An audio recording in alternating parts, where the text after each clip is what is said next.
Hi అండి. ఈరోజు వీడియోలో పొన్నగంటి కూర టమాటా పప్పు ఎలా చేసుకోవాలో చూపించబోతున్నాను. అందరికీ తెలిసిన రెసిపీని. నా తీరు పొన్నగంటి కూర టమాటా పప్పు ఎలా చేసుకోవాలో చూద్దాం రండి.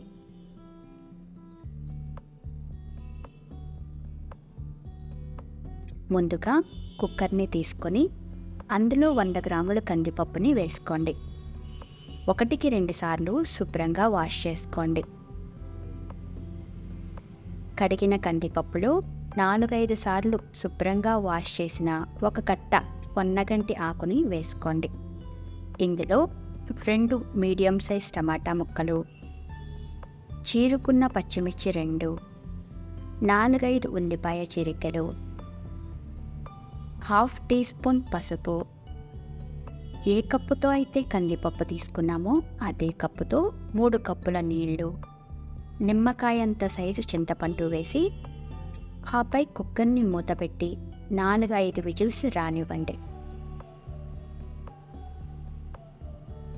4-5 విజిల్స్కి శుభ్రంగా ఉడికిపోతుంది పప్పు. ఉడికించిన పప్పులో రుచికి సరిపడా ఉప్పు,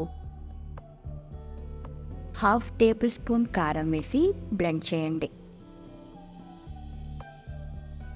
కొత్తగా మన ఛానల్ని ఎవరైనా చూస్తున్నట్లయితే ప్లీజ్ లైక్ చేయండి. మీ లైక్నైతే వృధా కానివ్వను.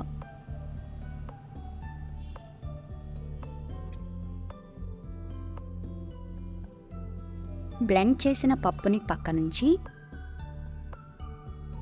స్టవ్ పైన తాలింపు ప్యాన్ పెట్టి తాలింపుకు సరిపడా ఆయిల్ని వేసి హీట్ అయిన తరువాత 3 వెల్లుల్లి రెబ్బలు, టీ స్పూన్ ఆవాలు, టీ స్పూన్ జీలకర్ర, 2 ఎండుమిర్చి, 1/2 టీ స్పూన్ ఇంగువ,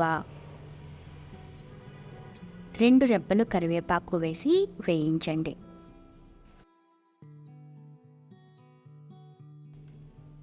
తాలింపుని పప్పులోకి ట్రాన్స్ఫర్ చేయండి.